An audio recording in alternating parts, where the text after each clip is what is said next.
दया पवार जी की आत्मकथा अछूत के पिछले एपिसोड में हमने जाना कि शादी के बाद उनके जीवन में किस तरह के उतार चढ़ाव आते हैं। नव दंपति चौल के जीवन में किस तरह एकांतवास को तरसते हैं। माँ और पत्नी के झगड़ों के बीच में दया पवार जी किस तरह पिसते हैं। उसके साथ ही दया पवार जी के कमजोर और कायराना व्यक्तित्व के ऊपर भी हमने चर्चा करी थी। तो अब हम चर्चा को यहाँ से आगे लेकर चलेंगे और आज के एपिसोड में जानेंगे कि बाबा साहब जब तक जीवित थे तो सामाजिक आंदोलन में किस तरह ऊष्मा बरकरार थी और उनकी मृत्यु उपरांत किस तरह ये धाराशायी हो गया। अंत तक इस एपिसोड में हमारे साथ बने रहिएगा। तो चलिए मेरे साथ। जय भीम, मैं शालिनी और आप देख रहे हैं अंबेडकर नामा। अपनी नौकरी लग जाने के बाद माँ मार्केट में कागज बीनने न जाए ऐसा मुझे लगता। उसका कागज बेचना प्रतिष्ठा को ठेस लगने वाली बात थी। यह बात मैं माँ को कई बार समझा चुका हूँ। बेटा, मैं अब कागज बीनने नहीं जाऊंगी, वह आश्वासन देती, परंतु मेरे नौकरी पर जाते ही टोकरी सर पर रखकर मार्केट के रास्ते चल देती। शाम को घर आने पर पत्नी से सारा वृत्तांत सुनने को मिलता। माँ से इस बारे में पूछता। माँ, बेटी की शादी की समस्या सामने रखती। तू बेटी की शादी की चिंता मत किया कर।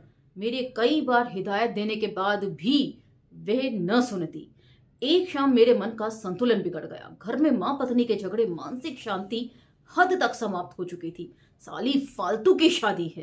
कहते हैं शादी करके लोग सुखी होते हैं, पर अपनी जिंदगी में तो जहरीले कांटे बिछे हुए हैं। सुबह साफ किए कि शाम को फिर उगाते हैं। घर की दीवार पर एक बड़ा आईना था, वह हाथ में लिया, पागलों सा शरीर झटकने लगा और गुस्से में आईना फर्श पर पटक दिया। मेरा बेटा पागल हो गया कहकर माँ ने आसमान सर पर उठा लिया। फिर तुम दोनों कभी नहीं झगड़ोगी। उस रात कबूल करवाकर ही मैं शांत होता हूँ। झगड़े का कोई भी कारण काफी होता। तू पत्नी के लिए कीमती साड़ियां खरीदता है, मेरे लिए मामूली साड़ी लेता है। ये माँ की अक्सर शिकायत होती। माँ के लिए 5-10 रुपए महंगी साड़ी भी खरीदता तो उसे विश्वास ना होता। फिर साड़ियां लेने के लिए माँ को दुकान पर लेकर जाना पड़ता।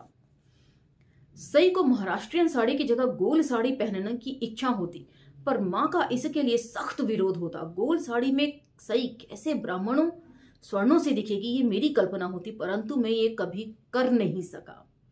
अपने कुछ मित्र तो पत्नी को इतने मॉडर्न ढंग से सजाते हैं और मैं वैसा नहीं कर सकता, इसकी बड़ी कोफ्त होती।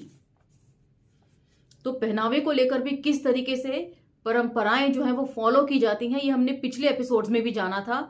जब दूल्हा दुल्हन के कपड़े खरीदने की बात आती है कि परंपरागत कपड़ों के खर्चे में ही सूट भी आ सकता था, लेकिन लोग जो है वो परंपराओं के साथ ही घिसे पिटे चिपके रहते हैं। एक बार टिफिन वाला टिफिन लेने के समय घर नहीं आया।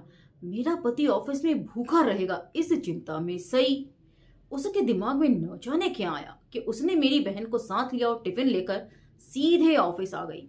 सई को टिफिन लेकर ऑफिस आना मुझे ठीक नहीं लगा। एक ओर उसके भोले प्रेम पर न्यौछावर था, तो दूसरी ओर ऑफिस के दोस्त क्या कहेंगे ये प्रश्न सताता, परंतु किसी ने नहीं पहचाना कि टिफिन लाने वाली मेरी पत्नी ही है। कुछ लोगों ने फप्तियां कसी। क्यों रे, घर में काम वाली माल रखी है। मेरा मन टूट गया। तो यहाँ पर एक बार फिर इनके जो है कमजोर और कायराना व्यक्तित्व का पता चलता है। यदि आपकी पत्नी मॉडर्न तरीके से नहीं सजी होगी, परंपरागत तरीके से सजी होगी, तो क्या आप उसे अपने दोस्तों के बीच में मिलाएंगे जुलाएंगे नहीं, घुलने मिलने का मौका नहीं देंगे? ये सभी आप मुझे कमेंट सेक्शन में जरूर बताते चलिएगा अपने विचार। सच बताऊं, हिम्मत नहीं हुई। ऑफिस के दोस्तों को लेकर कभी घर नहीं गया और न ही सई को लेकर सफेद पोशों के घर कभी चाय पान के लिए ही गया। कावा खाने में जाधव नाम का मेरा एक मित्र रहता था। प्रारंभ में वे चाचे के घर ही खाना खाता, बड़ा नंबरी, घंटों गप्पे मारता रहता, बहुत हंसाता। मैट्रिक करने के बाद वे कोर्ट में स्टैंप वेंडर के रूप में नौकरी पर लगा। 4-6 साल गैप होने के कारण उसने कॉलेज में विलंब से प्रवेश लिया। तो मैं इसे काबिले तारीफ ही कहूंगी कि इतने गैप के बावजूद भी किसी में पढ़ने लिखने की ललक बरकरार थी। जीवन के गहरे अनुभवों से परिपूर्ण उसकी पोटली में बड़ी अजीब चीजें होती। उसके स्वभाव में आक्रामकता होती। वे देखकर मैं रोमांचित हो उठता। लोग या समाज क्या कहेगा, ये सोच सोचकर कितना बड़ा बोझ ढोते हुए मैं जी रहा था। और जाधव कैसा स्वच्छंद, किसी की परवाह किए बिना जिंदगी जी रहा था। एक बार उसने ऑफिस में धमाका किया। कोर्ट में 10-15 हजार के स्टैंप उसे बेचने पड़ते। उस कोर्ट में एक प्रसिद्ध वकील था, स्वयं जज भी उसे सम्मान देता। यह वकील हाथ में नोटों की गड्डी लेकर जिस स्टॉल पर जाधव स्टैंप बेच रहा था वहां आता है। जाधव काउंटर से बाहर झांकता है। वकील कतार में नहीं खड़ा था। सबसे पहले उसे स्टैंप चाहिए था। जल्दी स्टैंप देने के लिए वकील उस पर घुर्राता है। उसने सारे नोट काउंटर पर रखे थे। जाधव का पारा चढ़ गया। वह सारे नोट उठाता है और एक पल में सारे नोट पत्तों से फेंक देता है। नोट एकत्रित करने के लिए वकील भाग दौड़ करता है। हाथ में रूल पकड़कर जाधव आक्रामक हो गया। सारी कतार जाधव के इस व्यवहार को किंग कर्तव्य विमूढ़ को देखती रही। जाधव मुझे यह सब बताता है। जज मुझे बुलाते हैं। इस घटना से नौकरी जाने का डर तो है ही। जज के सामने रोया ये सच है, पर वहां देखने वाला कौन था? सारे कोर्ट में अपने शौर्य की तूती बोलती है। जाधव के इस तर्क से मैं चारों खाने चित्त। सही बात है, बंद कमरे में अगर आपने जज के पैर पकड़ लिए और थोड़ा रोना धोना कर लिया तो उसे देखा किसने सिवाय जज के। इसी बीच जाधव की शादी हो गई। चीनी मिट्टी की कोई खूबसूरत गुड़िया हो ऐसी थी उसकी बीवी। उसकी शादी में मैं पूना गया था। जहां मैं रहता था उसके बगल में जिस प्रकार कमाटीपुरा का स्लम था, वैसी ही बस्ती में उसका घर था। 10-12 सदस्यों का परिवार। ऊपरी मंजिल पर वह अपने माँ बाप के साथ रहता। उसका बाप अच्छा कीर्तनकार था, मुंह में सदैव राम नाम, और बेटा एकदम दूसरे छोर पर। जाधव अपने बाप के साथ ऐसे रहता जैसे कोई लंगोटिया यार के साथ रहता हो।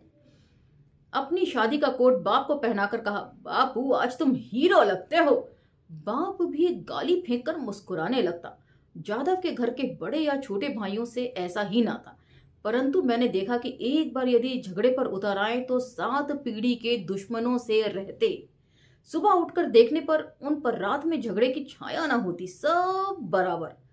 इस घर में खुशी और द्वेष का एक अजीब मिश्रण था। जाधव शादी में कुछ अलग ढंग से पेश आया। हल्दी लगाना, नारियल थूकना, मोर बंधाना, यह सब मुझे जंगली बातें लगती, परंतु जाधव इन सारी बातों में तन्मयता से रुचि लेता। कृष्ण कन्हैया से शोभित होता। उसकी शादी में उसके सारे दोस्त कंधे पर रुमाल डालकर भगवान स्टाइल में नाचते हैं। साथ में बैठ अविस्मरणीय दृश्य। आंगन में फूला परिजात मेरे साजन नहीं मेरे साथ। इस गाने की पैरोडी ने सारे श्रोताओं की तालियां वसूल की।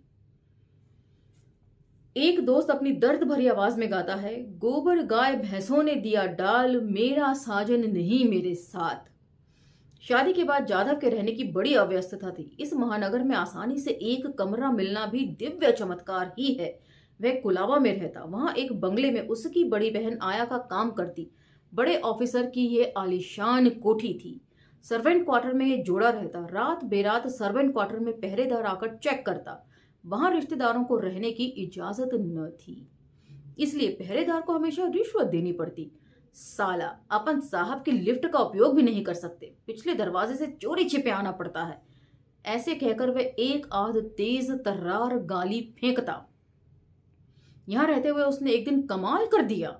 बहन घर में है नहीं ये देखकर वह काम वाली लड़की की सहायता से एक ईसाई मैडम की पोशाक मांग कर लाया। उसने अपनी पत्नी को स्कर्ट, ऊंची एड़ी के बूट पहनने के लिए मजबूर किया, मेकअप करवाया और उसे समुद्र किनारे घुमाने ले गया। साहबों की तरह कमर में हाथ डालकर घूमते और सीटी बजाते हुए हमने उसे देखा। हमें देखकर उसकी पत्नी बहुत लजाई। बहन को जब मालूम हुआ तो उसने बहुत गालियां दी। ऐसा था जाधव, जो मन में आया वह कर डालने वाला, परंतु मैं अपनी पत्नी को सादी गोल साड़ी तक न पहना सका, इसके लिए खेद होता रहता। इधर जाधव शायद ही कभी मिलता है। एक दिन मिला तो लगा यह आदमी दारू की गिरफ्त में बुरी तरह फंस चुका है। एक दिन उसकी याद बहुत सताने लगी। मैं उसके ऑफिस में गया। वह एक सरकारी विभाग में हेड क्लर्क है, बहुत नॉर्मल। सागर का तूफान निकल जाने के बाद शांत समुद्र सा उसका ये परिवर्तन देखकर मुझे बड़ा आश्चर्य हुआ।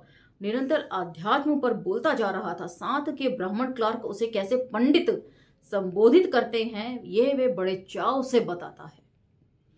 एक बार पिन का आंकड़ा एकदम सही बताकर वे शर्त कैसे जीत ली उसे दिव्य ज्ञान कैसे प्राप्त होता जा रहा है, इसी का वर्णन वह करता है। कल को आने वाले संकट यदि मालूम हो जाए तो उनसे बचने के लिए क्या करना चाहिए, मेरे इस सवाल पर वह टाल मटोल करने लगता है। प्रारंभ में भोग की ओर झुका व्यक्तित्व अब आध्यात्म की ओर मुड़ रहा है, यह देखकर आश्चर्य होता। कोई आरएसएस वाला अचानक मार्क्सवादी हो जाए, ठीक ऐसा ही परिवर्तन मुझे उसके भीतर नजर आने लगा। तो बड़ी सटीक उपमा दी है। दारू की एक बूंद भी नहीं छूता, उसके ये कहते ही मेरे आश्चर्य का ठिकाना ना रहा। जिन आंदोलनों के बीच में बड़ा हुआ, वहां राजनीति और समाज सेवा की रेखाएं आपस में उलझ चुकी थीं। पैदा होते ही पार्टी का कार्ड मिलता, सोशल फोर्स का ही इतना था कि आप अलग पार्टी में जाने की इच्छा रखते हुए भी उसका चुनाव न कर सकते। तो पॉलिटिकल पार्टीज भी किस तरह जबरदस्ती किया करती थी अपने कार्यकर्ताओं के साथ, ये सब कुछ जो है हमें किसी और आत्मकथा में अब तक पढ़ने को नहीं मिला है। ये सारी बातें सिर्फ अछूत में ही हम पढ़ पा रहे हैं कि उस समय जो है अलग अलग पॉलिटिकल पार्टीज भी आप ज्वाइन नहीं कर सकते थे। आपको एक ही विचारधारा को पकड़कर चलना होता था। यदि आपने दूसरी विचारधारा की तरफ रुख किया तो किस तरह आपका सोशल बॉयकॉट होता था, अब ये जानिए। पैदा होते ही पार्टी का कार्ड मिलता, सोशल फोर्स ही इतना था कि आप अलग पार्टी में जाने की इच्छा रखते हुए भी उसका चुनाव न कर सकते। जिन्होंने ऐसा किया वे बहिष्कृत हुए। उनकी अंतिम यात्रा में भी जाति के लोग उपस्थित नहीं थे। विंचूर के रणखाबे, बाबा साहब की जीवनी लिखने वाले खोर मांडे और कॉमरेड मोरे कुछ खास उदाहरण हैं। तो इनमें काफी बड़े बड़े नामों का भी जिक्र किया है। उनके भी मृत्यु पर जाति से कोई उनके पास नहीं गया, उन्हें जाति बहिष्कृत किया गया, ऐसा ही लिख रहे हैं। गांव में पढ़ते समय एक बार चुनाव में काम करने की घटना अच्छी तरह याद है। शेड्यूल्ड कास्ट फेडरेशन और पीएसपी का चुनाव समझौता था। पीएसपी का चुनाव चिन्ह पेड़ था। तो मैंने एक छोटा सा फुटनोट तैयार किया है, पीएसपी समझने में आपको सहूलियत मिले उसके ऊपर। ये पीएसपी क्या थी? प्रजा सोशलिस्ट पार्टी, जो 1942 से 1972 तक अस्तित्व में रही और समाजवादी पार्टी एवं किसान मजदूर प्रजा पार्टी के को मर्ज करके ये पार्टी जो है पीएसपी बनाई गई थी। और 1944 में लोहिया के नेतृत्व से ये अलग होकर अलग सोशलिस्ट पार्टी बन गई थी। तो ये एक छोटा सा नोट था जो मैंने पीएसपी के लिए आप लोगों के लिए बनाया था। चुनाव के दिन समाजवादी लोगों के साथ में चुनाव अभियान में गया था। बोर्डिंग के प्रत्येक लड़के को अलग अलग काम सौंपा गया था। भोजन का समय होने पर मुझे महारवाड़ा भेजा गया। मैं मन ही मन ये बात खोज रहा था कि सबके समाजवादी के साथ के समाजवादी लोग खाना खाने कहाँ गए होंगे। तो समाज में किस तरीके से लेयर्स होती हैं उसका भी एक अच्छा खासा उदाहरण आपको यहाँ मिलेगा। दया पवार जी क्योंकि महार थे इसलिए उन्हें खाना खाने के लिए महारवाड़ा भेज दिया गया और बाकी सब लोग जो हैं वो किसी और जगह जाकर खाना खा रहे हैं, मतलब अपने साथ इन्हें लेकर नहीं गए अछूत होने के कारण। वैसे हमारा जिला कम्युनिस्ट आंदोलन का गढ़ था। आसपास के कुछ गांव कम्युनिस्ट गांव के नाम से जाने जाते। तेलंगाना की लड़ाई के समय जिले की कम्युनिस्ट पार्टी पर पाबंदी लगी थी। उनके बंदोबस्त के लिए रिजर्व पुलिस फोर्स थी। जगह जगह उनके कैंप थे। उन पर जो खर्च होता वह कम्युनिस्ट गांव से सामूहिक तौर पर वसूल किया जाता। ये दंड तालुके के साकीरवाड़ी, नवलेवाड़ी, वाशेरे गांव को भुगतना पड़ा। मतलब जो स्पेशल पुलिस फोर्स लगा रखी थी उसके लिए भी जो भी उसका खर्चा पानी निकालना होता था वो गांव के ऊपर कर के तौर पर वसूल किया जाता था उनसे, गांव वालों से। इस बीच अण्णा भाऊ साठे की अक्ल की बात लोकनाट्य मंदिर के सामने देखा था। वैसे इस लोकनाट्य पर पाबंदी थी, पुलिस कभी भी आकर कलाकारों की धरपकड़ कर सकती है, ऐसा तनाव वातावरण में था। ये लोकनाट्य तमाशा नाटक सा राजा रानी पर आधारित नहीं था। चारों ओर के शोषण की अभिव्यक्ति कला के माध्यम से प्रस्तुत की गई थी। सारी रात नाटक रंग लाता रहा। इस कला पथक ने हमें नए गीत सिखाए। दौलत के राणा उठ सरजा, आवाज दे पड़ोसी को, शिवनेरी चल, या हम धरती के बेटे भाग्यवान आदि गीत हमारी जुबान पर नाचते रहते। तालुके के गांव में अण्णा भाऊ, अमर शेख, गवहाणकर के कला पथक के खुलेआम कार्यक्रम होते। तालुके के लोग जैसे यात्रा में आते हों वैसे ही वे बैलगाड़ियां लेकर आते। ऐसी तूफानी भीड़ एकत्रित होती। इतना होने पर भी हम में से कोई भी कम्युनिस्ट पार्टी में काम न करता। कम्युनिस्ट पार्टी खून खराबा करने वाली पार्टी है, ऐसी ही कुछ बातें हमें बताई जाती। इस कारण हम लोगों ने उनसे बहुत दूरी बना रखी थी। कल परसों तक मार्क्स के दर्शन की बात तो क्या, उसका नाम भी मालूम नहीं था। तो उस समय किस तरीके से चुनावी रणनीति या राजनीति की जाती थी, इसका भी एक एक्सपीरियंस, फर्स्ट हैंड एक्सपीरियंस है जो दया पवार जी ने हमसे शेयर किया है इस आत्मकथा के जरिए। दादा साहब जिले के नेता थे, परंतु उनकी कम्युनिस्ट नेता अण्णा साहब शिंदे से बड़ी दोस्ती थी। दादा साहब कम्युनिस्ट पार्टी को खुलेआम सभाओं में गालियां देते और रात को अण्णा साहब के साथ बैठकर खाना खाते। ये पहली हमारे पल्ले न पड़ती। धीरे धीरे जिले का कम्युनिस्ट आंदोलन क्षीण होता गया। विकेंद्रीकरण के कारण मराठा समाज सत्ता में केंद्रित होने लगा। ZP शक्कर के कारखाने उन्हें अष्टभुजा देवी के हुक्मी हथियार लगने लगे। किसानों का राज्य विरोधाभास के उदाहरण के रूप में प्रसिद्ध हो गया। इसका कुछ श्रेय यशवंत राव चौहान को देते हैं। पर इस एक बात सच है कि गांव की राजनीति ने पलटा खाया। कोई गांव कम्युनिस्टों के नाम से प्रसिद्ध हो, लेकिन ठीक चुनाव की रात बदल जाए और सारा का सारा गांव कांग्रेस की ओर हो जाए। इन चमत्कारों का अर्थ न समझता मैं। बड़े बड़े कम्युनिस्ट कांग्रेसी सत्ता की राजनीति में आ गए। जिले के दत्ता देशमुख इस काम में कैसे पिछड़ गए पता नहीं। डॉक्टर अंबेडकर की पार्टी काफी दिनों तक विद्रोह के मूड में खड़ी रही। बाबा साहब का आदेश आता तो बर्रों के समान सब भनभनाते हुए उठते और अपने लक्ष्य पर टूट पड़ते। मेरे ख्याल से यहाँ जैसे मधुमक्खियां भिन भिनाकर टूट पड़ती हैं, उसी तरीके का ये कंपैरिजन है। उस समय के वामपंथियों को इस बात की तनिक भी जानकारी नहीं थी कि अस्पृश्यों की अपनी अलग समस्याएं हैं। दरअसल अस्पृश्यों की समस्याओं की तरफ कभी किसी ने ध्यान दिया ही नहीं। समस्याएं हैं, ये हमेशा से ही मेरा मानना है कि सबको मालूम था।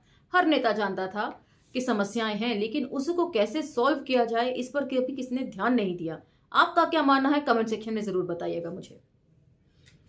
एक समय तो जिले का बहुजन समाज कम्युनिस्ट था, किसी समय तो वे सत्यशोधक आंदोलक भी रहा होगा, परंतु इस समाज की सांस्कृतिक मूल्य कल्पना कभी भी जड़ से समाप्त नहीं हुई थी।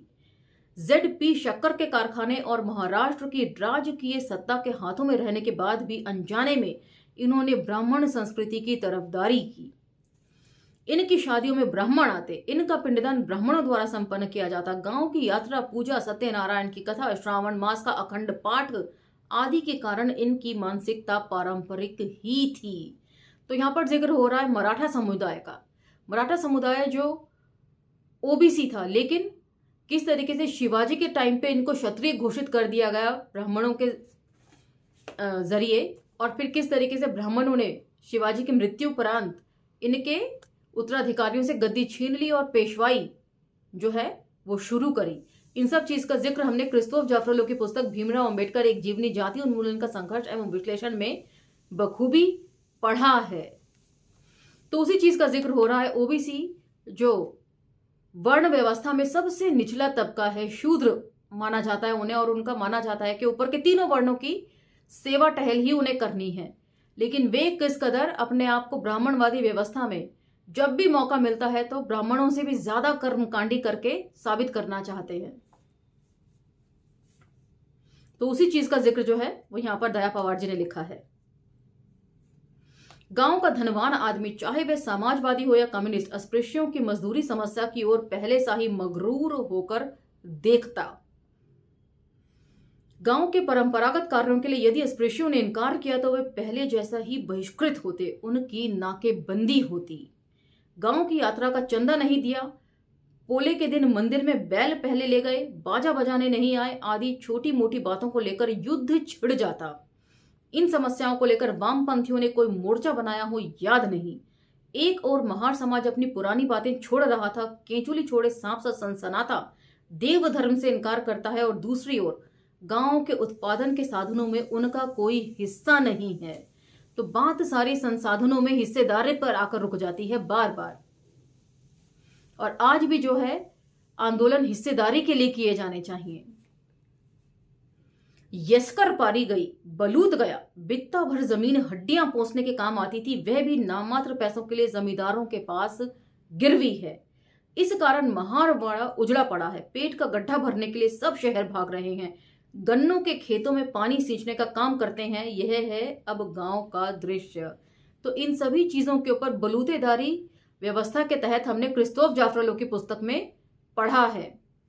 आप चाहें तो प्लेलिस्ट में दोबारा से इन सब एपिसोड्स को सुन सकते हैं। इसी समय जिले का एक विवाद अच्छी तरह याद है। जमींदारों ने शक्कर कारखानों के लिए नाम मात्र का मुआवजा देकर 99 वर्षों के अनुबंध पर महारों की परंपरागत जमीन हड़प ली। और ये जमीन हड़पने वाले कौन होते थे? मराठे होते थे। ये जमीन वापस मिले इसलिए दादा साहब, राम पवार आदि लोग जिले में आंदोलन करने लगे। उस जमीन पर धनवान किसानों ने काफी कुछ सुधार किया है। यदि ये उन्हें वापस दी जाती है तो वह फिर जमीन की दुर्दशा कर डालेंगे। तो इस तरह का तर्क दिया जाता था कि हमने जमीन जो है वो उपजाऊ करी है, तरह तरह की उपक्रम अपनाकर। यदि ये महारों के हाथ में दोबारा चले गए तो वे सत्यानाश कर देंगे जमीन का। तो वापस ना देने के लिए ये हथकंडे हुआ करते थे। महार लोगों ने कभी किसानी की भी है? उनका सवाल। बाद में यह आंदोलन बालू में पानी सोखने सा कहां गायब हो गया पता नहीं। जब तक बाबा साहब जीवित थे इस राजनीति में एक जीवित ऊष्मा थी। तप्त ज्वालामुखी सा यह समाज उफनता रहा। खेत काम मिलने का आंदोलन गांव गांव सुलग रहा था। महार की अर्थात गुलामगिरी, ये काम हम नहीं करेंगे, स्वाभिमान की ये हवा महार लोगों के भीतर संचारित हो रही थी। पहाड़ों से टकराने की धधक इस आंदोलन में थी। परंतु बाबा साहब की मृत्यु के बाद एक खंबे का तंबू जैसे झंझावती तूफान के सामने धूल में मिल जाए, ठीक यही दुर्दशा इस आंदोलन की हुई। दूसरों के महलों में मत भटको, अपनी झोपड़ी बचाओ। बाबा साहब का यह आदेश हवा में घुलने लगा। गुड़ से ज्यों मक्खी चिपके वे सत्ता से चिपकने लगे। मतलब बाबा साहब के बाद उनके अनुयायी जो थे, गुड़ में जो मक्खी चिपके वे सत्ता से चिपकने लगे। कांग्रेस रिपब्लिकन समझौता तो आंदोलन को स्लो पॉइजनिंग सा खत्म करने लगा। तो यहां पर आज का ये एपिसोड हम विराम देते हैं। ये सभी बातों के ऊपर मंथन किए जाने की जरूरत है और अपने नेताओं से सवाल पूछे जाने की भी उतनी ही ज्यादा जरूरत है। इससे कोई फर्क नहीं पड़ता कि आप अपने नेता को चंदा देते हैं या नहीं देते हैं। जो समाज के नाम पर काम करने के लिए वोट और पैसा दोनों मांगता है, उनकी नैतिक जिम्मेदारी भी बनती है कि वे अपने समाज के प्रति जवाबदेह भी रहें। वरना उनमें और भाजपा सरकार में कोई फर्क नहीं है। जिस तरीके से भाजपा सरकार, मोदी जी प्रधानमंत्री होते हुए भी इस लोकतंत्र के प्रति अपनी कोई जिम्मेदारी नहीं निभाते हैं। संसद में कोई भी प्रश्न हो वे अनुपस्थित रहते हैं। जब तक कि नो कॉन्फिडेंस मोशन ना पास हो जाए तब तक वे उपस्थित नहीं होते हैं। तो इसीलिए सवालों के जवाब देने से जो नेता कतराता है उनसे लगातार सवाल कीजिए, उनकी नीयत परखिए। यही मेरा आपसे कहना है। और इन सब आत्मकथाओं के जरिए यही सारी बातें जो हैं हमारे लेखकों ने अपने समाज के सामने रखी हैं। अब मैं समझती हूं कि आप लोगों को ये सारी बातें समझ में आ रही होंगी और कमेंट सेक्शन में यदि इस बाबत और भी कुछ आपको कहना हो तो जरूर कहिएगा। अब मुझे आज्ञा दीजिए, लेकिन यदि ये सारे एपिसोड्स आपको इंटरेस्टिंग और इन्फॉर्मेटिव लगते हैं तो दूसरे सोशल मीडिया पर भी इन्हें स्प्रेड कीजिए, दूसरे लोगों को सुनाइए, उन्हें भी जानकारी दीजिए इन सब बातों की। मिलते हैं अगले एपिसोड में। अब मुझे आज्ञा दीजिए। धन्यवाद। जय भीम।